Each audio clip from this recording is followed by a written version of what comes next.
Baik, Assalamualaikum warahmatullahi wabarakatuh. Selamat datang kepada Mas Eta yang terhormat dan teman-teman sekalian yang terima kasih sudah bersedia berkenan menonton video saya dalam presentasi tentang memori dan berpikir. Sebelumnya, perkenalkan nama saya Andrew Zulkarnain dengan NPM 6023210019, kelas A, mata kuliah Psikologi Umum 2, Mas Eta. Kita akan membahas kan ya tentang memori dan berpikir dalam psikologi. Oke, kedua proses ini sangat penting dalam kehidupan kita karena memori ini membantu kita menyimpan informasi, sedangkan berpikir memungkinkan kita untuk memahami dan mengambil keputusan. Nah, pertanyaannya, namun, apakah kita selalu mengingat dengan benar dan apakah cara kita berpikir selalu rasional nih? Mari kita bahas lebih dalam, teman-teman. Pertama ini ada memori nih, teman-teman. Nah, kita harus pahami dulu apa itu memori. Memori ini adalah kemampuan menyimpan dan mengambil kembali informasi. Memori berperan besar dalam kehidupan sehari-hari, mulai dari mengingat nama teman hingga menghafal pelajaran. Dalam psikologi, memori ini terbagi menjadi tiga tahap utama. Nah, tiga tahap utama memori ini nih menentukan bagaimana kita menyimpan informasi. Yang pertama ada memori sensorik. Nah, ini penyimpanannya sementara dalam hitungan detik. Contohnya, saat kita melihat sekilas plat nomor kendaraan di jalan, misalnya kita ngelihat ada plat nomor di jalan nih, tapi langsung lupa nih setelah beberapa detik. Nah, yang kedua, ada memori jangka pendek. Informasinya bertahan ya beberapa menit lah, beberapa detik hingga menit. Kayak contohnya misalnya kita mengingat nomor telepon orang gitu, sebelum mencatatnya gitu, atau nomor telepon kita sebelum kita catat nomor telepon kita. Yang terakhir itu ada memori jangka panjang. Nah, informasinya bisa disimpan dalam waktu lama karena kan kita mengingat memori jangka panjang. Seperti kayak contohnya kita mengingat-ingat pengalaman yang masa kecil atau pelajaran yang kita pelajari di sekolah gitu. Itu memori jangka panjang. Nah, contohnya ada yang menarik nih. Nggak tahu nih, ini dikatakannya Kimpek atau Kimpik nih, kita nggak tahu nih. Saya nggak tahu nih. Kimpik kita katakanlah seorang individu dengan ingatan luar biasa yang bisa menghafal lebih dari 10.000 buku. Tapi menariknya, dia kesulitan melakukan tugas sehari-hari seperti berpakaian sendiri. Nah, ini menunjukkan bahwa memiliki memori kuat tidak selalu berarti seseorang lebih cerdas dalam pengambilan keputusan, teman-teman. Nah, selanjutnya, kesalahan dalam memori. Ternyata dalam memori kita punya kesalahan juga, teman-teman. Ingatan kita tidak selalu akurat. Ada fenomena yang disebut efek misinformasi.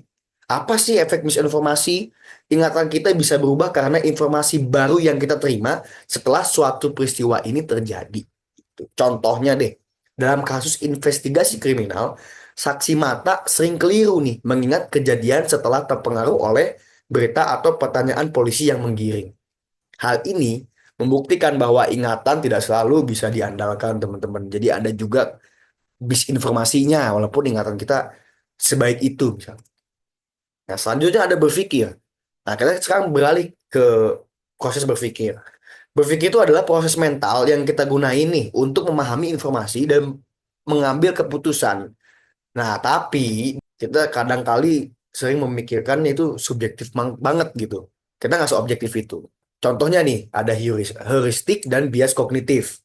Kita bahas dari awal heuristik nih. Kita sering menggunakan jalan pintas berpikir ini kan yang disebut heuristik. Memang membantu, tapi juga bisa menyesatkan. Nah, cara berpikir heuristik ini cepat yang bisa menghemat waktu, tapi seringkali tidak akurat. Nah, kalau bias kognitif itu adalah kesalahan berpikir yang memengaruhi keputusan kita tanpa kita sadari, teman-teman. Contoh bias dalam berpikir nih. Salah satu bias yang sering terjadi adalah bias ketersediaan. Nah, bias ketersediaan itu apa sih? Kita menilai sesuatu berdasarkan seberapa mudah kita mengingatnya. Contoh, setelah melihat berita tentang kecelakaan pesawat, banyak orang menjadi takut terbang. Padahal data menunjukkan bahwa pesawat jauh lebih aman dari mobil. Datanya aja udah menunjukkan lebih aman daripada pakai mobil. Tapi karena kita seringnya ngelihat berita, mendengar berita kecelakaan pesawat, kita jadi merasa seolah-olah terbang ini jauh lebih berbahaya daripada naik mobil, teman-teman. Selanjutnya ada efek bahasa terhadap ingatan.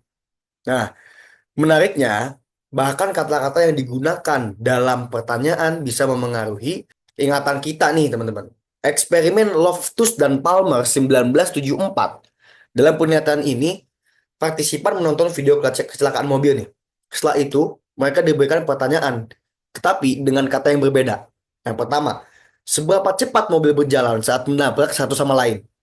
Pertanyaan yang kedua, seberapa cepat mobil berjalan saat menghantam satu sama lain? Hasilnya, partisipan yang mendengar kata menghantam menyebut kecepatan lebih tinggi dibandingkan yang mendengar kata menabrak. Ini menunjukkan bahwa bahasa yang digunakan bisa mengubah cara kita mengingat sesuatu nih teman-teman. Nah, dari situ kesimpulannya apa sih teman-teman? Nah, dari pembahasan ini kita bisa beberapa nih, narik beberapa kesimpulan. Yang saya simpulkan sendiri adalah pertama, memori membantu menyimpan informasi, tetapi bisa mengalami distorsi juga. Yang kedua, berpikir sering kali dipengaruhi oleh bias kognitif tanpa kita sadari. Yang terakhir, memahami bagaimana memori dan berpikir bekerja dapat membantu kita meningkatkan keterampilan berpikir kritis dan menghindari kesalahan dalam mengambil keputusan. Nah, begitu teman-teman. Ini pun ada daftar pustakanya yang saya ambil dari bukunya Mas Heta. Nah, mungkin itu saja yang bisa saya jelaskan tentang berpikir dan memori. Kurang lebihnya mohon dimaafkan. Terima kasih Mas Heta dan teman-teman sudah mendengarkan dan melihat video saya dari awal sampai terakhir. Kurang lebihnya mohon dimaafkan. Wabillahi taufiq wa hidayah. Wassalamualaikum warahmatullahi wabarakatuh.